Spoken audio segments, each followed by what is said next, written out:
Okay. Are you ready? Ready. I'm going to put you in the hot seat, and then you can put me in the hot seat. Okay. I have a whole list.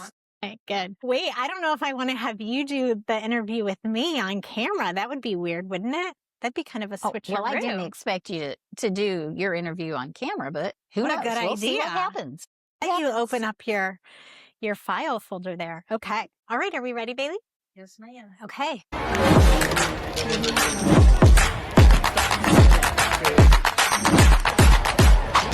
Welcome back to the 3994. We're so glad that you're here with us. Today we are joined by Cathy Bunse. Cathy, how are you? I'm doing great. I put her in the hot seat. And you usually put other people in the hot seat because you are a reporter with the Savannah Reporter. Yes, I do. And I came today planning to interview Jodie, but it sounds like it's a mutual interview. Let's do that. That would be fun. Mutual interview. So tell me about you. Did you grow up here in Andrew County? I did not. I grew up in Excelsior Springs, Missouri. And I met my husband when we both were attending Northwest Missouri State University. And then I went back to the Excelsior Springs area and I taught high school for a little bit. I found out that I am not really cut out to teach high school. So after dating him for a while, he said, "Would you like to come be a dairy farmer's wife?" And I said, sure, because by that time I had fallen in love with all the little calves that I was bottle feeding. I had always enjoyed living the farm, just didn't live on a farm, but I had always wanted to. And so, yes, I got a wonderful husband and a farm. And so that's what I did for a long time. We raised our children there.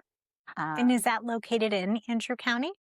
Yes, it is. It's just about a mile outside of Cosby. We're right in between Cosby and Helena. We like to tell people that we live in Greater Cosby because, we have the Cosby address, but we are outside the village limits. Now, I do know this about you and your husband, that the Avenue City gas station is somewhere that he likes to frequent. Is that right? Well, we are customers of there quite a bit. Okay. Works for Public Water District number 2 of Andrew County. And I think that very often they go and fill up with gasoline there. Oh, okay. I didn't know. I thought maybe you had mentioned that if I got in there sometime, I might see him. You might. Maybe. Yes, you might. It's a good little stop. Or just some of the other fellas that work with there. It's a team of 3, Larry,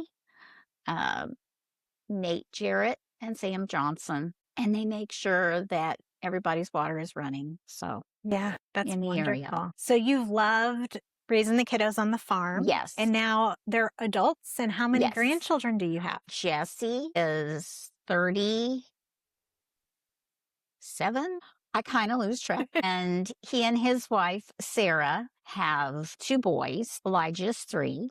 And Isaiah is going to be a year old at the end of February. So, and Jesse has made the move to come back here, and he is doing some farming as well. And our daughter, Emily, is 33. She and her husband, Tyler, are both geologists, and they live in Lawrence, Kansas, but they both enjoyed living on the farm. Well, it's neat to hear you say that one is moving back home. That has to be exciting. It is. We are now getting used to being pair sheep farmers. We were dairy farmers. Then we were Black Angus cattle farmers. And then there were always some crops to support the cattle. But now he has hair sheep and he has some cattle too. And is your son moving home to help with that operation? Well, it's his operation mainly. Okay. It's his operation. Baby. Jesse and I, or Jesse's operation, but Larry and I get to help a lot, especially because we've had a few surprise lambs along the way. How fun. And so the dairy farmer route, we know just in Missouri in general, that's really kind of fallen back. A lot of farmers have had to sell their milk operations, abandon them altogether, and go into different industries. Is that what happened to you guys in Andrew County? Decided that we wanted to quit But just last year, talking about my role on the paper, last year I did a story about the last several dairy farms in Andrew County that closed. There were 3 of them that closed that year. And part of it was, it's difficult. When you've done it for years and years and years, it tends to wear on you. And it's usually a family operation. Very often, kids do not want to come back. They might come back to the farm, but they don't want to come back to milk cows. So then the milk prices are not very high. And many of these farms have been in operation for years and years, and it would take some new equipment, and they just don't feel that it's worth investing in new equipment or more cows. And so a lot of the farmers are in their 60s, as Larry and I are, and they're just like, hey, we're happy to retire. Believe it or not, when the cows left, we sort of had a moment of the end of an era.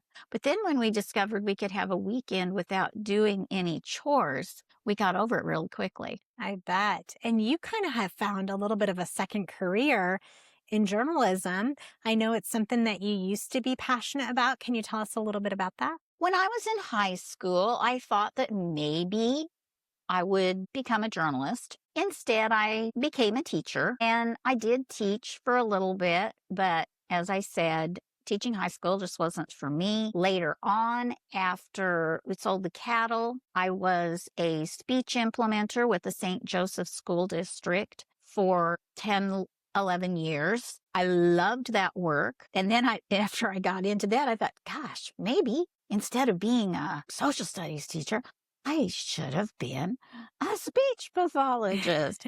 But, I was happy with my life the way it turned out.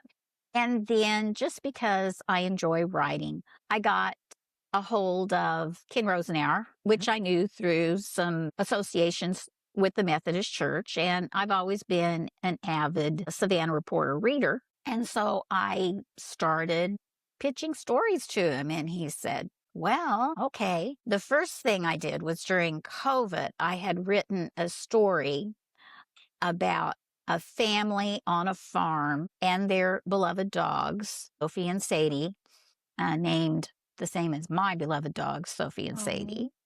And it was published as a serial in the newspaper. So that's how I got started with Ken.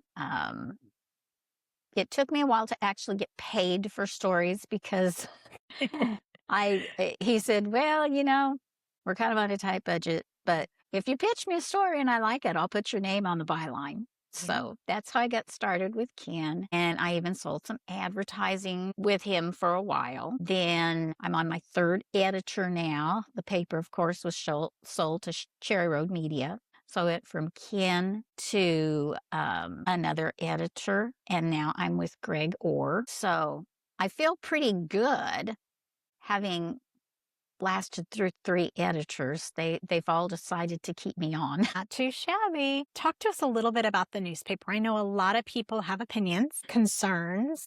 What are your feelings on what you've known to be the Savannah Reporter for all these years, and it kind of, taking a turn with different ownership, and what's been your experience and your feelings on that?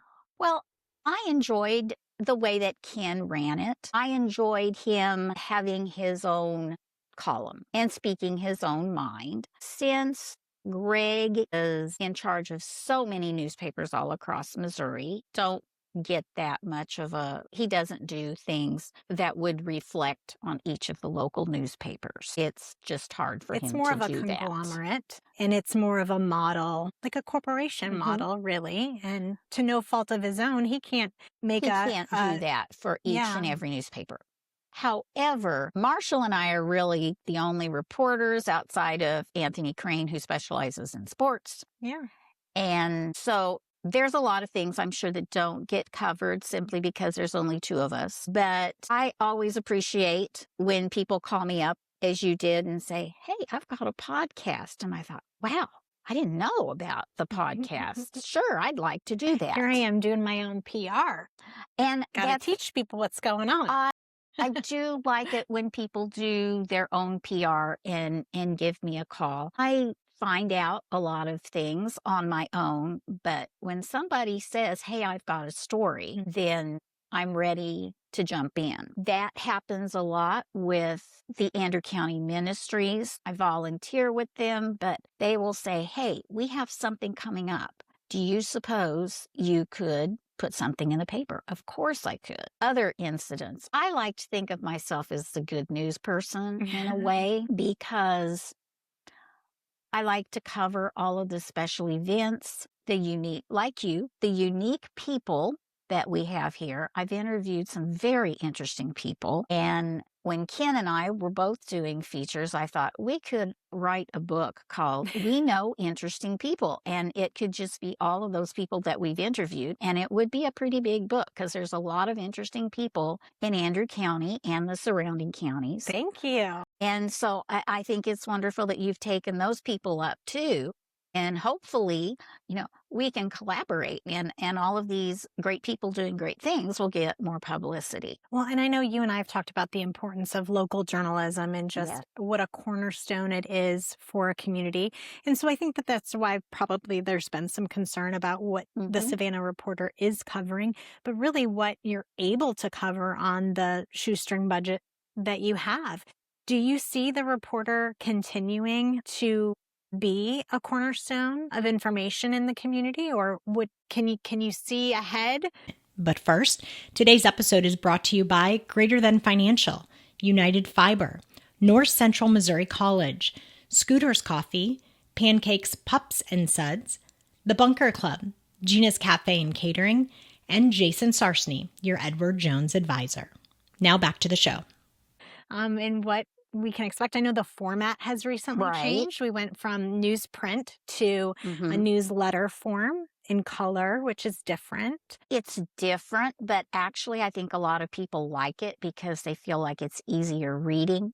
And believe it or not, even though maybe it looks like it costs more, it does not. Because Greg told me that very often when you have a newspaper that's printing in color, you have to run sometimes hundreds of copies before it gets to a really readable, clear Mm. copy that you want to sell and send to your subscribers. Do we anticipate Cherry Road keeping Savannah as a Yes. newspaper? Good. Yes. As far as I know, they're happy with the job we're doing. Of course, I'm having a ball, so I want it to just keep continuing. Well, we could And- always find you a job if you ever find yourself out of work, I'm sure. and so people, if you're listening and you have things, please call us. I do Yeah. get calls from Good. people. I know that's been one of the complaints is just trying to get a story ideas through the different channels. And so finding somebody local or knowing a local Right. contact like Marshall and yourself is really handy to just Right. be able to give you a call and say, hey, I've got a story idea for you. And I know you and I talked a little bit about the senior center. And the senior center calls me when they have fundraising projects or when Oh, they have good. special things.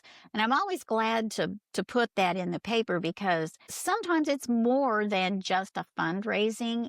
It's a problem with how they get their funding. And they want to talk about the fact that maybe the government is holding some funds for a while, and so they need this to tide them over and get through. Well, Kathy, you shouldn't open that Pandora's box because I think lots of people will have lots of really good story ideas for you.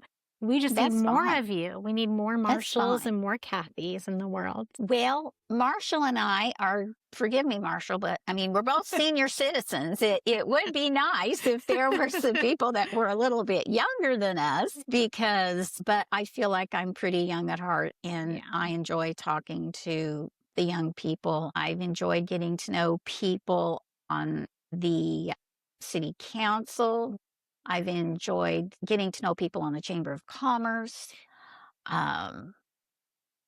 Savannah has done some tremendous things. One of the first stories I got that I felt was maybe a little bit more serious was the baby box that was installed at the fire department. So, there's a lot of good work going on in our city. There's a lot of people of all ages that are banding together to solve some problems or just to make life a little bit better. Well, thank you for covering for everyone our in this city. and our Well, as city. I say, I'm having a really good time. I'm a little nervous about your interview skills. I don't know if I'm going to be able to answer all of your questions. Well, I think you will. You and I talked on the phone, so a lot of it is just background that I want to make sure that I'm getting accurate. And then that's one thing I want to do is try to make sure that my reporting is accurate. And I will say, I'm sorry, people who have the space between, because I think the last time I wrote about it, I said it was the space in between. The space for everyone between and in between. It can be whatever we want it Well, to be. good. And we're glad that this space exists. Isn't it because I great? know I've seen it used in a lot of very creative ways. Yeah, we're really, really grateful for the team here. And Wakefield and Sarah Hare have been so gracious to let us film the podcast here and really utilize their resources too. Wake has a camera that we use and microphones and audio Terrific. board. So we're really grateful. Well, and I those enjoyed things. meeting him too. And the first time I met him was when they did I guess you would call it a promenade on the square for all of the seniors before they went to prom to get out there by the courthouse. And I just thought that was a wonderful idea. That was a lot of fun. It's interesting how people, just one couple investing their time, resources, and love into a place on the square can bring so much joy, so many events, so many new things in a space where we can gather and have these celebrations and things. So I'm grateful. Yes. Well, I'm open if you want to ask me a question or two. I'm a little nervous here, So but here we go. Oh, God. I'm you brought a notebook. Yes, I did. And I have questions, I have notes, I have everything prepared. Oh, goodness. So I really like the name of the 3994 podcast. And a lot of that is because I took geography in college, as did my husband. And of course, my kids are geologists who appreciate geology. So anyway, when we talked on the phone, you said that your mission is to focus on community stories and interviews and conversations that reflect the perspective of Savannah and Andrew County. And I really like that idea because that's something I try to do too. Your location here at the space in between, and you told me that you film several episodes at a time, and the filming is whenever whenever schedules are convenient for those appearing, and also for those Our production producing and for the host. Okay, so I'm going to write that down. Kathy, we're happy to get you the audio of this interview so that you don't have to take notes. Okay. Well, I'm an old school. I know. Person, I love it and too. I just take notes. I love it too. I always have to have my papers in front of me. Yes. I noticed your notebook and I thought, we have something in common. So September 15th, is that correct? That was your first podcast. And that was very timely since you interviewed Craig Vogelmont all about the new school year. I thought it was incredibly interesting, too, that he noticed with no cell phones, the lunchroom was actually noisy with conversation. That's the way it used to be. I know. So many things come out from these interviews that you don't expect to hear. And once you do, you think, I never thought of that. And people at home, like yourself, when you view the interview, you think, well, interesting. Isn't that a great perspective? And that's probably my favorite thing that comes from our interviews is not only am I surprised when I hear it, but I know our viewers are going to be surprised too. And it educates us. That makes us think, well, something's going right at that high school lunchroom. Yes, yes. And I'm glad that the kids were excited about that, as well as the principal and the teachers. And from doing my homework, it says you have 24 episodes that have aired. I think actually there's 24 videos. 24. Yeah. So what we do is we have things called shorts, which are just shorter Okay. videos that can be teasers, or they can be previews, or little snippets that we like to put out there. And those small short videos can also be shared on Twitter and Instagram. And so we're really trying to reach, all ages, but sometimes, people don't want to tune in maybe, or aren't excited to just tune in to a lengthy podcast. They are enticed by shorter videos. So I think right now we have about 24. Got to get those teasers. Yeah. And that your episodes are available on YouTube. They are also for video. They're also available through audio, Spotify, and Apple. And then I just Googled $39.94, and it led me right to where I needed to go to see the YouTube videos. So that's great. And I did a little background on you. Do you want me to tell you about your background or not? One of the things that came out is you said that, of course, you're a journalism major and you went to MU and you have a degree from MU and you had worked at KQ2. And when we were talking, I just wrote this quote down because I thought it was a wonderful quote, and I wanted to make sure that you would want it quoted. Local journalism has always been my passion. I wanted to use my education to serve my community. And I mean, I think that sums up the essence of your podcast. And really my education and my experience. Because I think, you come out of school, really green and idealistic. And I don't think I would have been able to start something like this right out of school. Obviously, it was a different time then too. But having the experience that I have had at 2 different TV stations in the state of Missouri really has given me that experience to know, you know what? This is possible. You can do this. It takes equipment. It takes expertise from behind the scenes, but it's not impossible.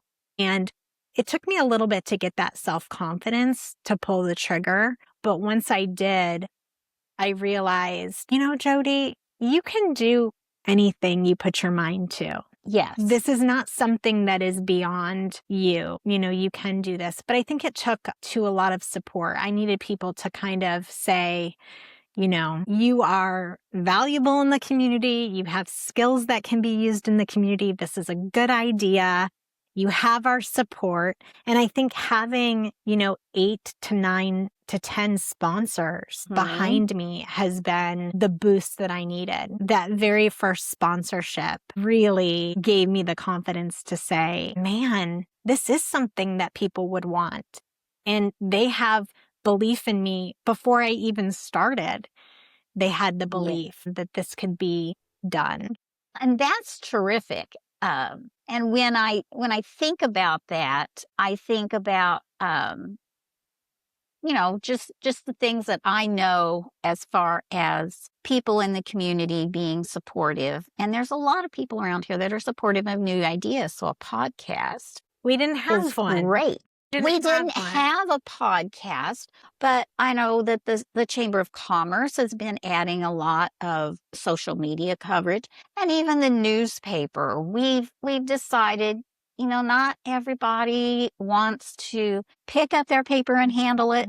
They would rather read it online, and there's other things we can do. So everyone has to adapt with the times. I don't think I was fully ready to adapt with the times. I initially really resisted something like this because it is overwhelming. People don't realize, like, starting a podcast, everybody says, oh, I love to do that. There is a lot that goes into it. If it's an audio podcast, it's a little easier because you can just, you just have 2 mics and 1 audio track. But when you do a video podcast, it is a whole different dynamic. And so it's not a whimsical thing to do. It's something that you would do on a whim. It's something that you really have to invest your time into. And it takes a lot. It takes a lot, but it's something we didn't have. It's another resource for local journalism. When you have one paper that is frankly struggling, that doesn't have maybe the resource of reporters to cover things. I mean, and then again, like, I don't want to be a source for local news. Like, there's plenty of sources for local news, but I did want to be able to make sure that the things that we weren't hearing about, we were going to hear about. And even if that's an interview with Jan Glenn, or if that's an interview with Hunter Bailey, if there's interviews that and stories that need to be told that it's impossible for one local source to cover.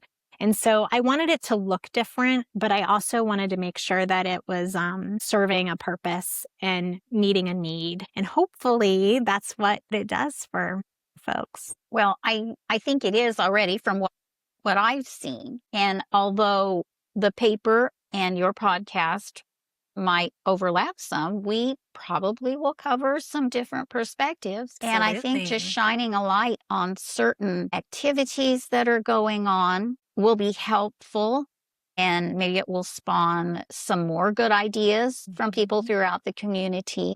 In different mediums. Right.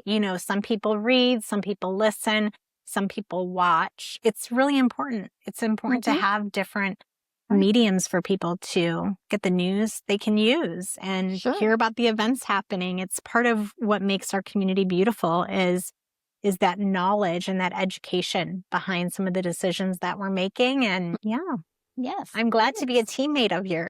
Well, I'm glad to find you as a teammate too. This is probably a little deeper question. I know you always warn people about the deeper or more complex questions. I was watching the Sunshine Factory episode, and I recall you saying that you moved to Savannah because of the school district and its reputation and some of the opportunities for your son who is autistic. What other advantages have you experienced by living in Savannah? Oh my goodness. Both my husband and I, we live away from our immediate our families. And so it's so wonderful to have neighbors and a community that is small, where we feel not only supported, but our kids feel safe in. If something's going on and your whole family has the flu bug and grandma isn't across the street or grandpa isn't, a couple blocks away, you have to rely on your neighbors and your friends. And so that's been one thing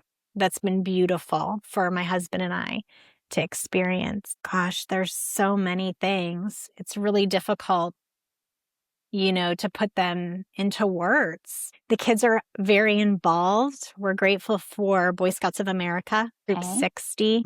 We're grateful for school activities that our kids could be involved in. My daughter's really active in theater. And there's so many things. There's so many things about the community that drew us here and keep us here. Okay. All right. I actually moved my sister here. She moved herself here, but we helped her move across the country from New York in the last several years and to be closer to our family after my mother passed away. And so she works for United Fiber, She lives just a mile and a half down the road from me and got a job at United Fiber and is building her own sense of community. And so it's definitely a place where we have found home. Okay. Well, that is a great answer. And I know the Chamber of Commerce would want to hear that all about that. They're doing things right then. And you said that you decided to start the podcast because you just felt that there was a need for another source of not necessarily news, but information about community. Well, really what happened, and I think I've shared this before on the podcast, maybe the first episode, but I was a part of Leadership Savannah. Oh, okay. And I was in a room month after month listening to, we're not covering this.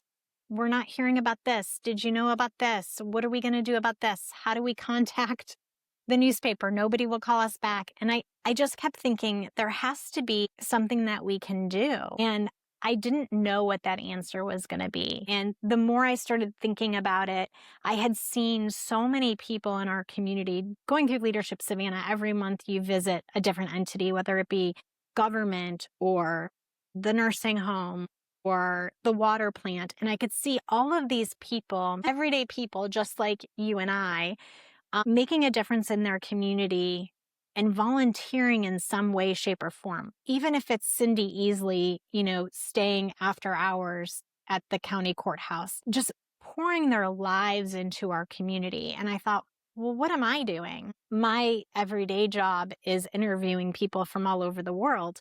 But I knew that there were people that we hadn't been hearing from right here in Savannah. So together with maybe the complaints about local journalism and my desire to serve my community in some way, I presented the idea as our class project. Every year, the Leadership Savannah has a class project that they, create. And so this was an idea. And so this was the 2025 Leadership Savannah class project. Was to develop a podcast? Right. Okay. So that really was like the push and the excitement behind this idea. Kind of took me over the threshold of, all right, I guess I better do it now if we're going to make this our class project. And it really made sense.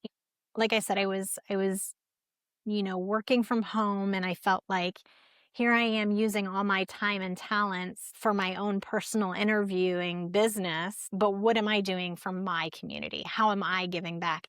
And what does that look like if I was to give that? So in your personal interviewing, you interview people from all over the world. Yes. Hi. This is Larry, my husband. Hi, Larry. We're going to have lunch later. Good. Oh, good. Come on in. Take a seat. Okay. She's interviewing me. I'm interviewing her. So that's the way it is. Okay. And then the podcast gives you a chance to give back to the community. Yeah. Okay. And Kathy, we can continue our interview. We'll let you get to lunch, but I want to just wrap up this episode of the 3994 by telling you thank you. Well, thank you for the opportunity. And I'm sure we'll be working together because I know that you can give me some connections to people to write about in stories, and I can give you some connections of people that I think you would like to meet too. And I think that showcasing some of their talents on your podcast would be a great idea. Absolutely. I'm sure you do. You probably already have a list of people that I could be inviting on. And I just thank you for your support. I thank you for what you do for Savannah. We really appreciate it. Oh, well, thank you for contacting me. And I am now a fan of the 3994, so I'll be watching. I'm so grateful. So that's a wrap for this episode. We'll see you next time.